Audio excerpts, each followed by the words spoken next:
Number one ये कि अब अल्हम्दुलिल्लाह खैर खूबी के साथ 2 अशरे लोगों के गुजर चुके हैं, लेकिन अब यकायक लोगों को ख्याल ये भी आ रहा है कि चहलकदमी, एक्सरसाइज, किसी भी किस्म की फ़िज़िकल एक्टिविटी तो हो नहीं पाई है।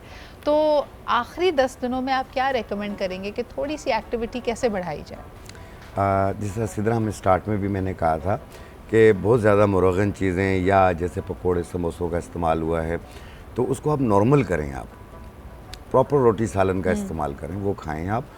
और खाना खाने के बाद कम से कम 50-60 कदम चल लिया करें। सही। एक तो ये है, और दूसरा ये है कि 2 चीज़ें ले लीजिए, एक ज़ीरा, एक अलसी।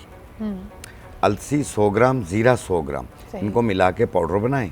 इफ्तारी के बाद 1 चाय वाला चम्मच और सहरी खाने के बाद 1 चाय वाला चम्मच पानी के साथ। सही। आप देखिएगा जो आपका वेट बढ़ रहा है ये वापस कम होना शुरू हो यानी जाएगा। जो ये हाजिम होती है, ये हाजमे को तेज़ करती ये है आपके? हाजमे को भी बेहतर करेगी, साथ में फालतू फैट को भी कम करेगी। ओके, जो चर्बी बन रही है आपकी लेकिन बॉडी इस में। तरह की अक्सर चीज़ें जो बॉडी में से अगर बादी है, एक्स्ट्रा पानी को, चर्बी को घुलाने में मदद करती है, क्या आप उसको रेकमेंड करते हैं कि रोज़े की हालत में ली जाए? क्योंकि ऑलरेडी नकाहत है, लोग 20 रोज़े रख चुके हैं, ऐसा तो नहीं कि इससे वीकनेस हो जाएगी? नहीं सिदरा, ये जो 2 चीज़ें मैंने बताई हैं, जी। ये ग़िज़ा है, ये दवा नहीं है। सही।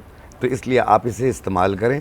आप देखें फालतू फैट भी कम होगा, हवा बादी जो पेट में होगी वो भी कम होगी, और आप शिलिंग होना शुरू हो जाएंगे। बिल्कुल सही है, बिल्कुल सही है। जो लोग वज़न कम करना चाहते हैं और जिनमें इतनी हिम्मत भी है और जिनकी हेल्थ इजाज़त देती है कि वो फास्टेड कार्डियो कर सकते हैं, तो रोज़े की हालत में आप कितना वर्कआउट, ड्यूरेशन क्या होता है, इंटेंसिटी क्या होनी चाहिए, ये उन लोगों के लिए सबसे पहले बताइएगा जो आदी हैं, जो रेगुलरली जिम जाते हैं? जो रेगुलरली जिम जाते हैं सिद्रा, उनके लिए फिर भी उनको कुछ चीज़ें हैं जो उनको समझनी चाहिए कि ड्यूरिंग फास्टिंग आप वो पहले जैसा भी वर्कआउट नहीं कर पाएंगे। करें, बिल्कुल सही ठीक है, क्योंकि किसी भी मोमेंट पे आपका ज़ाहिर है ब्लड प्रेशर लो होने का या शुगर्स लो खतरा हो होता है, सकती हैं। शुगर्स लो हो सकती हैं।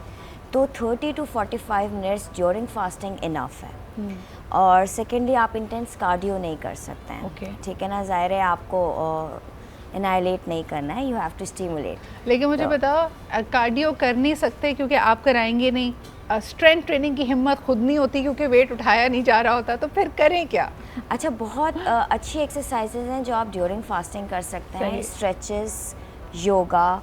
इसके अलावा कोर की एक्सरसाइजेज जो हैं वो ड्यूरिंग फास्टिंग वो बहुत ज़्यादा रेकमेंडेड हैं। तमाम ट्रेनर्स जो हैं वर्ल्ड वाइड ये रेकमेंड करते हैं कि ड्यूरिंग फास्टिंग जब आप स्ट्रेचिंग, मोबिलिटी, फ्लेक्सिबिलिटी और कोर की एक्सरसाइजेज करते हैं तो उसके रिजल्ट्स जो हैं वो रेगुलर डेज से ज़्यादा आ रहे होते हैं। बिल्कुल सही है। ठीक है। अच्छा, आपने कभी ये नोटिस किया है कि आपके जो मुख्तलिफ क्लाइंट्स हैं अगर वर्कआउट कर रहे हैं और रोज़े की हालत में कर रहे हैं तो ब्लैकआउट होने लगे हैं, और अगर ऐसा होने लगे तो फिर आप क्या रेकमेंड करती हैं कि फ़ौरी तौर पे एक्सरसाइज रोक दें, लेट जाएं, पंखा चलाएं, क्या किया जाए उस वक्त?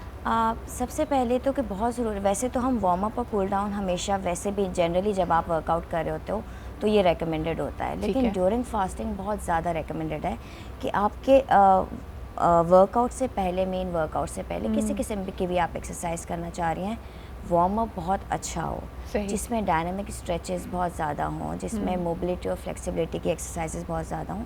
क्योंकि जब आप डिहाइड्रेटेड आपकी बॉडी होती है तो आपका वो ऑनसेट ना हो कि आपका बीपी या शुगर ड्रॉप हो या आप डिज़ी फील करने लगें। तो ये तो आपकी पहली प्रिकॉशन हो गई। और इन केस आप ड्यूरिंग आपको फिर भी आप कुछ ऐसा आपको हुआ है और ट्रिगर किया है और आप डिज़ी फील कर रहे हैं या वर्टिगो स्टार्ट हो रहा है, तो उस वक्त फ़ौरन आपको लेट जाना चाहिए सर ऊपर करके।